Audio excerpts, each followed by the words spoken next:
welcome to the Just Raiders Baby podcast. I am Jay Raider. This is episode 5, Denver versus Las Vegas Raiders.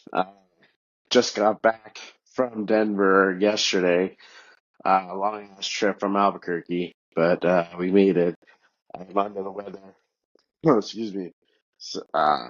So I got here my little coffee, try to keep me warm and energized. I wanted to come and do this today. There's a lot of news going on today, so I wanted to go ahead and jump on for a little while and talk about it and go over a few things. So if I sound a little hoarse, I'm sorry. But before I came on, broke a few hours ago. Biggest story right now is Christian Wilkins. He is injured.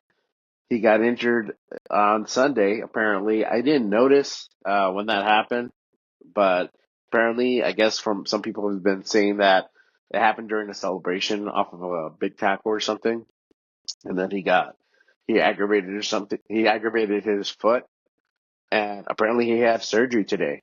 So he's out for a majority of the season, if not the whole season. We don't know 100% yet, but he's going to be out for quite a while.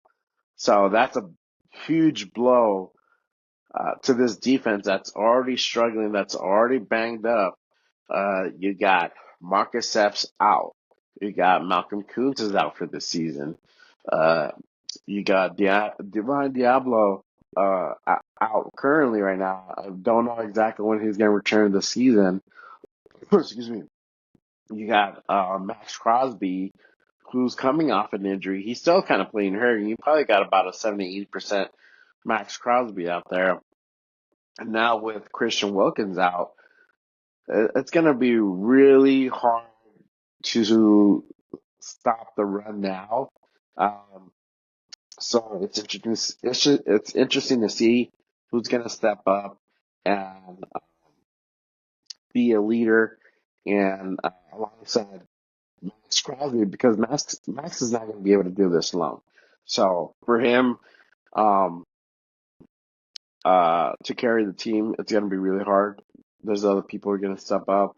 We got Charles Snowden, who was the star of the Cleveland Brown game. He made a couple of huge plays in that game, obviously with the game-winning one at the end on Deshaun Watson. You got Isaiah Fournette as well. He's also been playing pretty solid, and then obviously Jack Jones in that secondary as well. But this is a huge blow. I don't know. I was another. I was listening to another podcast earlier, and there's some people saying that maybe we should throw in the towel. Honestly, I'm not one of those people. Sorry, I'm not one of those people. I don't think we should turn in toss or tank the season already. We're barely five games into the season. There's still a lot of football games to play. Definitely, definitely, it's a huge blow to have Wilkins out. Um, but obviously, the other biggest news too, the ongoing Davante Adams trade saga. So if it ain't dramatic, it ain't the Raiders, to be honest with you. So obviously the two top prospects were the New York Jets and the New Orleans Saints. And so today, uh, I guess after that game in London, the Jets fired Robert Saleh, the head coach. So he's gone. He is no longer the head coach of the New York Jets. So there goes that. Now they've said that they're not going to go ahead and let go of the offensive coordinator. Um, he's still going to be with the organization, and I believe he played with Davante in Green Bay. Obviously, Aaron Rodgers is the big selling point there for him to go over there. But at this point, it's like going from one dysfunctional family to another. I don't see it happening. because you're in dismay. At least here with the Raiders, you have AP and Luke Getsy, people that you've been working with and familiar with the whole off season. So it doesn't make a lot of sense for him to go over there. But hey, if he wants to do that, sure, go right ahead, man. Uh, the other one, uh, the New Orleans Saints. Now, I don't know if anybody watched the game yesterday. I was actually traveling, but I caught the game because I was hoping maybe by a prayer the Chiefs would lose, and obviously that wasn't the case. But the biggest thing in the fourth quarter, Derek Carr goes down, gets a hit on him, and he messes up his oblique. So now this dude is injured, and he's out for at least 4 to 6 games. So there goes that option. And again, Carr was the biggest selling point. I mean, if Davante said, "Hey, I'm willing to go wherever to play wherever," right? But you got your two top prospect teams that were the top contenders for Davante to go ahead and land, and now they're pretty much out of the mix. Um, I know there's other teams that are buying for that as well, so it'll be interesting to see what happens there. The other thing that came out today that I saw was Jay Glazer talking about the whole how Devontae let AP know that he wants out. Apparently, um, Devontae requested to speak with him on that Monday, and AP thought, okay, we're just going to talk about your injury, your hamstring. And he lets him know, hey, man, I'm done. I want out. I can't end my career here. I cannot like this. Be traded. So apparently, uh, we got blindside now. I don't know if it's cap or not. I mean, it could be. You never know with these he said he said type things, and I mean, it's coming from Jay Glazer, so there might be some validity to it. But that's a huge thing that was brought out today that Devontae kind of blindsided the Raiders on the trade request. Now, you can kind of see it on both ends. AP kind of started it with, liking that post, and then everybody carried on, carried with that rumor that Devontae might get traded. He got probably put in an awkward position where he's like, I don't know what these guys are trying to do. Do they really want to trade me? Is it just a mistake? We don't know exactly what happened behind the scenes with that, but he's probably like, you know what? Fuck it. I'm done. I don't want to deal with any more of these trade rumors because he's been dealing with them for the last like 2, 3 years since he's come to the Raiders almost. And every few months this pops up. So he probably just didn't want to deal with it anymore. He's like, well, fuck it. I'm out. I wanna I want out from Las Vegas. So there's that. I mean, my thing is, and they're saying right now that there might be a resolution to this trade within the next couple of days. We'll see. I mean, nothing has really been said from the Raider camp. This is all just, you know, sources that are popping up close to the Raider camp that are saying these things. Maybe there's an actual team that is working on that deal right now. My whole thing that I've been saying since this all came out, if we are going to trade Devontae, we should definitely get more than just draft picks. Now, don't get me wrong. I believe in draft picks. I believe that they're the building blocks to our future. Agree with that 100%. But the season is still young. I mean, we just worked out 5 games into the season. We still got about 12 to go. I mean, we could still make a push. I mean, do we go out there and try to put something together where we can get a ready to go player and some lower draft picks, or just do an even trade? I mean, it's a long shot. A lot of people probably say, well, you know what? Probably won't happen, buddy, but you never know. I'm always thinking like I get a news within 2 or 3 days from now saying there's a blockbuster trade that happened for Davante. Could always happen. You never know. These things are weird, and it is the NFL. So, uh, be on the lookout. I guess supposedly this thing is going to get resolved in the next 3 days. I mean, it'll be funny. Maybe the Raiders don't trade him away. Maybe he stays in Las Vegas and plays out the season.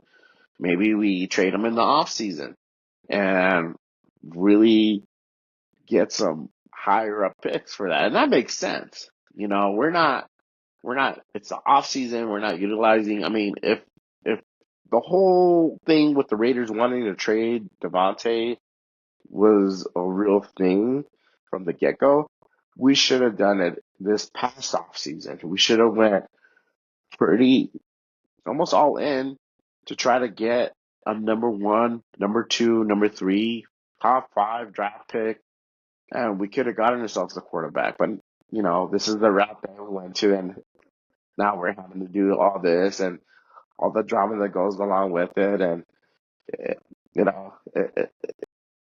this point, I don't know. It's just I feel like hopefully this is not just gonna be an all for nothing type thing. But yeah, I was gonna try to see if I put out some highlights, but it's not really worth it. I mean, I'd rather just talk about these things. I mean, uh, being in Denver is pretty cool. I mean, we did the whole thing with my boy Blas, aka Esau underscore ABQ hiker over there. Um, and that was cool. We did the whole tailgating thing. We met a lot of people from the nation. Um, but it was fucking hot. It was like a good 86, 89 degrees. No cloud cover whatsoever. We got a little breeze down there, but we're up in the nosebleeds and we were cooking. So I'm always like, you know what? So long as you get a win, it's worth it. But unfortunately, that was not the case. But yeah, we started off good. Um, and like I said previously before, and I've been saying it for a while, got to get Brock Bowers involved throughout the game. And we finally did that. We started off really fast. We got Brock Bowers the ball a couple times, and then we hit that. I think it was like a 20, 30 yard pass, and then boom, that kid ran into the end zone. Got his first career NFL touchdown in season. Super happy about that. You know, we had the momentum. Broncos come back, they kick a field goal, and okay, it's 10-3. We're still in the driver's seat, and we're driving down the field, and I believe we're at the 10 or something like that, and Brock hits a flat, wide open, wide open. That boy, once he catches it, he's in. Fucking overthrown. Pick six, 102 yards, whatever the fuck it was. That literally got the Broncos into the game. And I was like, what the fuck, bro? Really? I mean, how the fuck do you overthrow Brock Bowers, bro? There was nobody in front of him. Nobody. There was nobody really like hanging on to them on the side or right in the back of him. Literally, ball just sailed and got picked.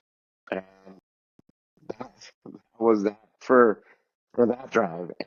And Broncos come back and they make a field goal right before the first half is over, and it's 13-10. Raiders going optimistic into this thing because this is only a 3 point difference, and I said it was going to be a close game, and I'm like, okay, fuck it, it's a close game. It's going to be won or lost by a field goal, and I'll take that. But no, Minshew looked pretty terrible out there. Uh, really couldn't get anything going to drive through two more interceptions in the game. And like I said, once once they pull Minshew and they bring in AOC, that is it. And guess what the fuck happened? I called it in one of my stories. I saw AOC warming up on the sideline, And that doesn't happen unless they're going to go ahead and put in the quarterback. No reason for them to really stay warmed up like that. So, yep, I think was that final interception that Minshew threw on the next drive. That was it. AOC came in and you never saw Minshew again. And that's kind of how it goes. AOC didn't do too good either. I mean, he threw one interception, one touchdown. They converted a 2 point. They did a 2 point conversion. But other than that, I mean, the first drive, he looked flat, and it's warranted. He really hasn't done much. He's been on the sideline, so you gotta get the rest off. You gotta get your timing going.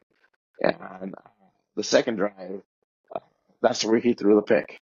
Like, fuck, dude, you gotta catch your fucking break.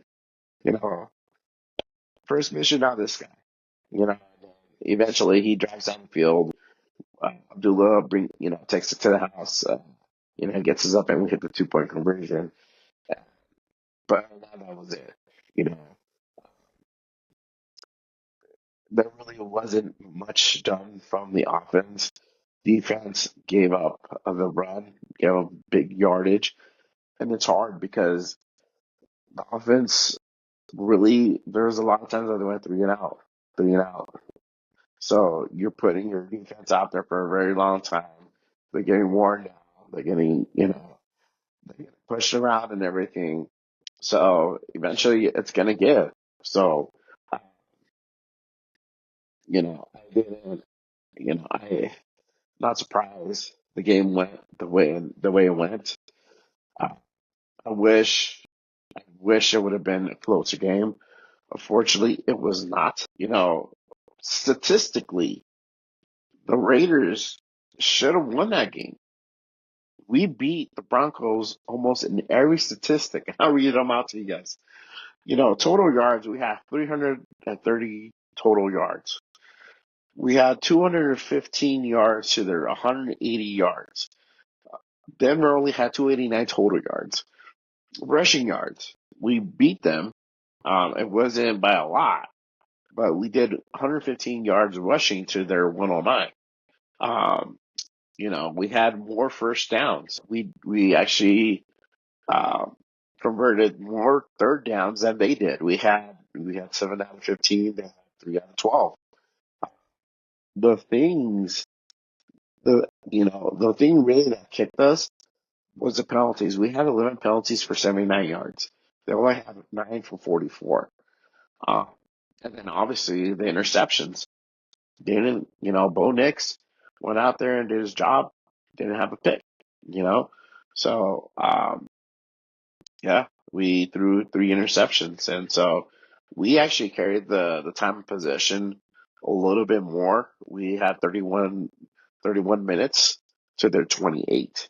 So, I mean, statistically, we should have won that game, but we basically got blown out. That's literally what it was, and it was rough. Let me tell you, you know, I mean, people were talking shit.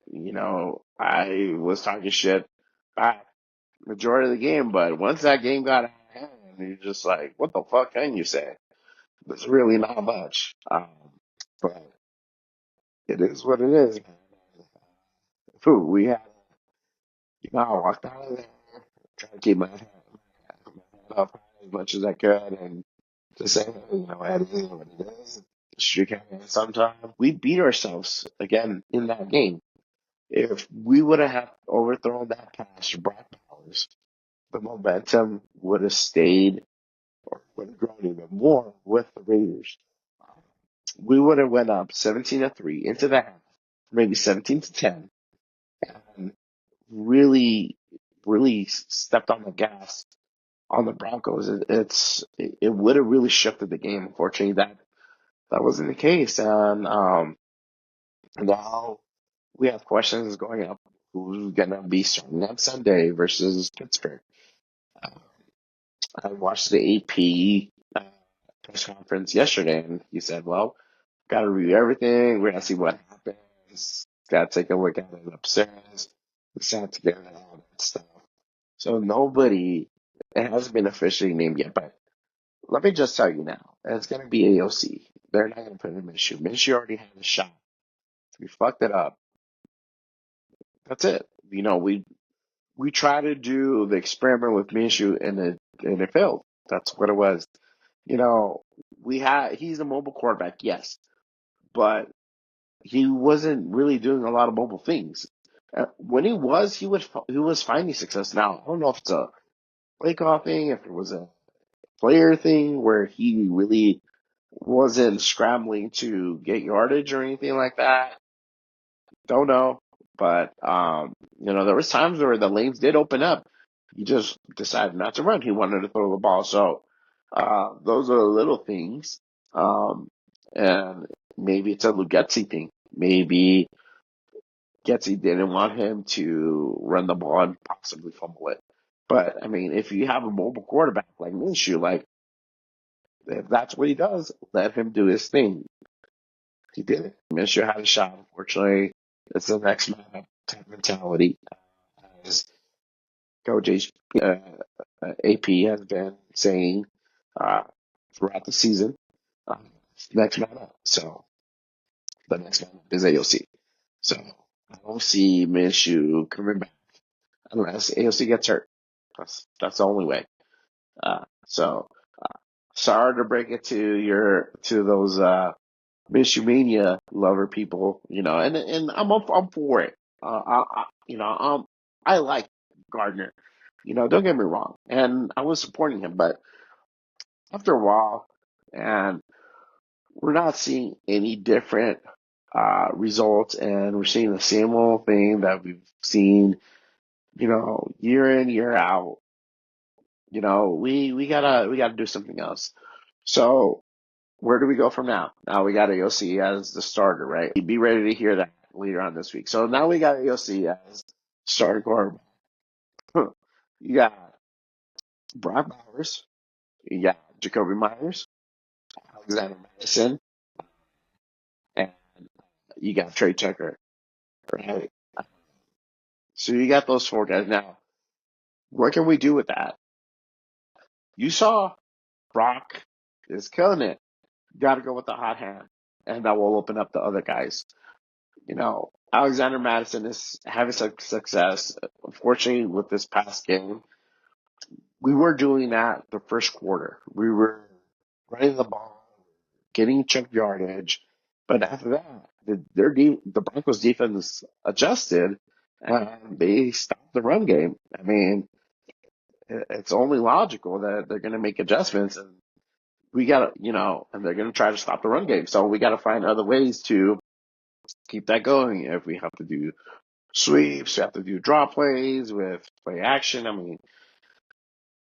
that's why we have an offensive coordinator to go ahead and do that type of chess battle. The defense is going to go ahead and make adjustments to try to stop you from doing your thing, from, finding success by running the ball or whatever. So teams have been adjusting on us and they've been stopping us. We start off good and then we just fall flat. So we haven't found a way to respond to that. Um, you know, One of the things that I didn't talk about earlier was Michael Mayer.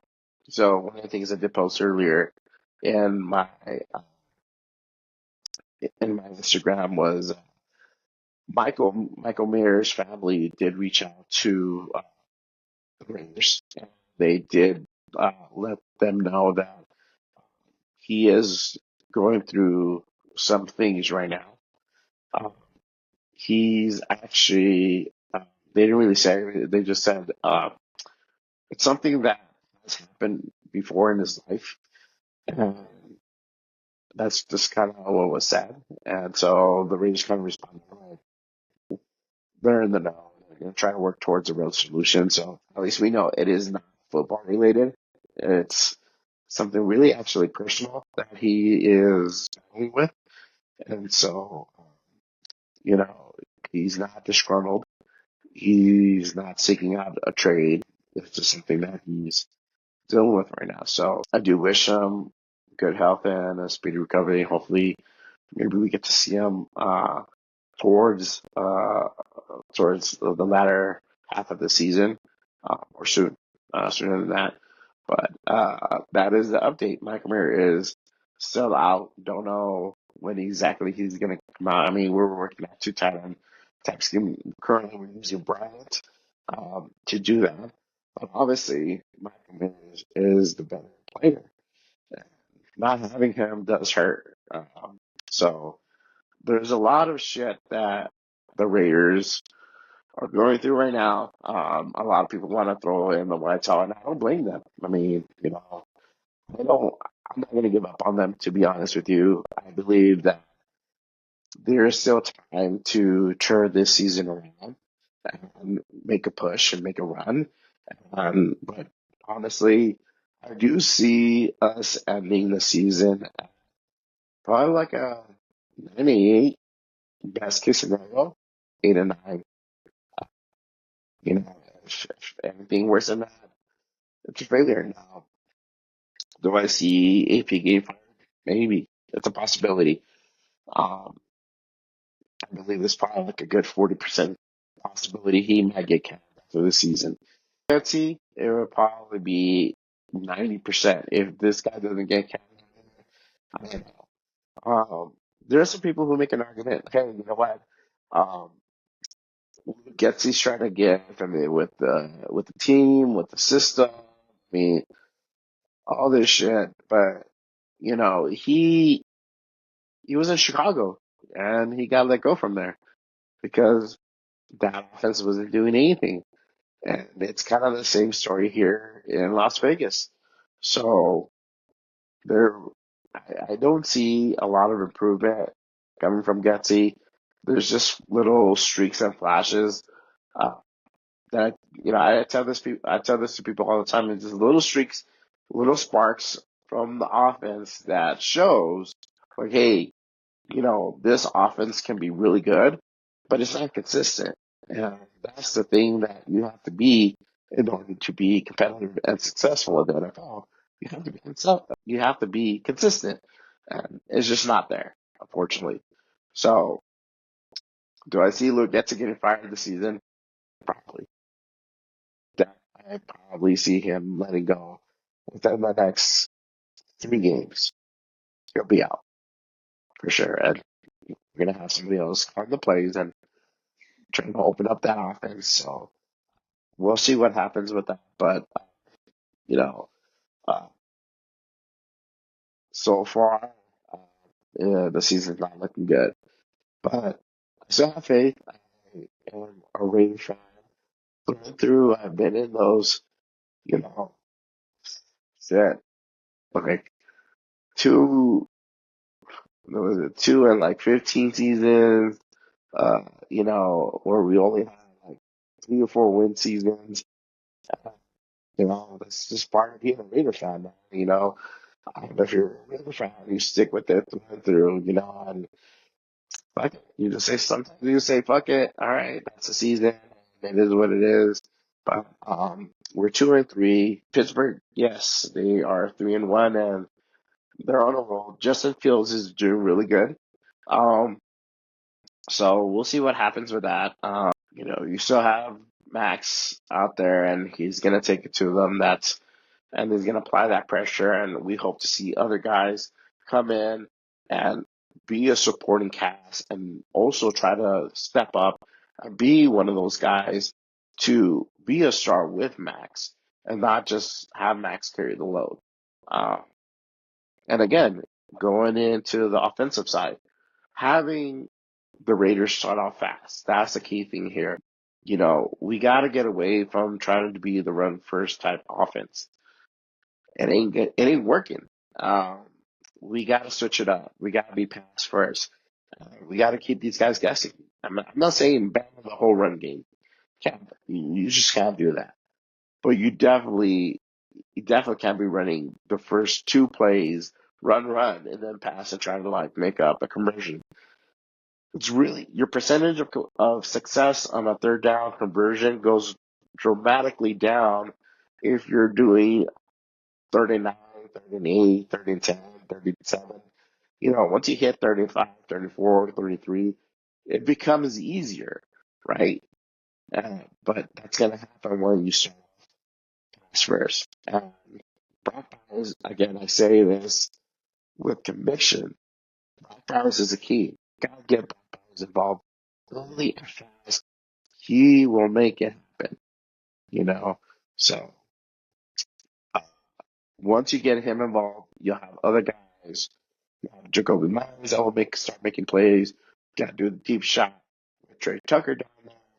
So, things will open up. You got DJ Turner. DJ Turner still a speedster himself as well. Um, and he had a couple receptions during the last game. But, you know, the thing here is Aiden is going to have to find a way to release that ball really quick within 2 seconds or less. And so hopefully this week he's working on his timing because he's going to have to let that ball go quick because that O-line is still not, it still hasn't improved dramatically to the point where they're buying all this time. It has improved a little bit. Uh, Jackson Johnson is doing a really good job there. You got DJ Glaze as well. And got the other guys are stepping up as well, but you're still having the lanes are not opening up for the run game. They're still getting pushed around and we're losing, the battle at the trenches. So he's going to have to let go of that ball fast. And we're having to design a lot of draw plays or doing a lot of play action. Um, we're going to have to do that. I mean, his rollout when I did see him this last game was significantly better, but he's not a scrambler. He's not a mobile quarterback, so he has to learn how to go ahead and let that ball go pretty quickly to go ahead and find success. Normally, Mitchell, I usually do a little bit with my brother. Uh, he's a big Steelers fan, unfortunately. I don't know if I'm ever be able to get him to come over to the dark side, but he's a Steelers fan. He's out on the East Coast, out in Jersey, represent Jersey. Shout out to Jersey. Uh, but we always bet a whiskey bottle, so we're gonna do a traditional little bet, and I'll hit him up this week and let him know what type of bottle we're gonna bet on. Usually it's a Jameson or something, so we're gonna figure it out. But you know, that's always interesting. A little bet. I don't know if I kind of feel I shouldn't even bet because every time I bet, the Raiders lost to the fucking Steelers. So maybe this year I won't, but we'll see. We'll figure out something else to bet or whatever. I mean, we have a chance to go up to 3-3. It is not impossible to do. It's not out of the realm of possibility. Yes, it's super hard, but it can still happen. We are playing at home. We are playing in Vegas, so um, you'll have the nation out there. Hopefully, it's not 60-40 Steeler fans. Hopefully, we got a good amount of the nation going out there. Fortunately, I wish I could be there. I don't think I'll be able to go out to that game. Unless you want to donate some tickets to me, I'm out there. But yeah, just came back from this one. So, um, but I will try to make it out to a Raider game sometime this year. Uh, and obviously, being able to film out there and whatnot. But yeah, so we got Pittsburgh this week, and I'm I'm definitely optimistic for this game coming up. So again, let me know your thoughts on this. Where do you think the defense is going to stand versus the Steeler game and going forward for the rest of the season with Wilkins being out and got all these injuries as well? How the offense is going to do with AOC under the helm? You know, is he going to flourish? Are we going to see better AOC or are we going to see the same AOC from last year? I honestly think it's still going to be the same AOC from last year. I don't see his game really improving a whole lot from from the previous season. to be honest with you. Just from what I saw in the last game. Now you can say, hey, you know what? This is his first game. Um, he really hasn't had that many reps. He's he's rusty and all this shit. All right, I'll give you that. But I don't know, man. My gut instinct tells me that uh, we're gonna see the same kid we've been seeing uh, we saw last season. So we'll see. I hopefully I am wrong. I want him to go out there and do really good things and really light up and spark our team and really try to push us and maybe we can go on a run to try to put a lot of wins together and try to get back into the mix in the AFC West. But who knows? Time will tell. Time will tell. And we're definitely going to find out this Sunday versus Steelers to see how they do. But that's it. You know, again, please like and subscribe to this podcast. Support it. I appreciate all of you doing that. Hit me up on my socials on Instagram. It's JRaider underscore 505. That's JRaider underscore 505 at Instagram. Same thing on X if you're if you aka Twitter. So if you're into Twitter X, hit me up same handle. Obviously, this podcast, Just Raiders Baby Podcast, uh, like and subscribe. But again, guys, don't give up on the season yet. You know, let's stick with it. And, maybe we get to turn around. I'm an optimist, so I like to always see the flip side to the coin, as so to speak. So um, definitely, definitely think that we might be able to go ahead and put some things together, but who knows? I will update you guys on the Davante trade, any other news that goes out there, who's going to be named the starting quarterback this week. So stay tuned to that for sure. But again, thank you very much for joining me on this podcast, and always remember, just Raiders, baby.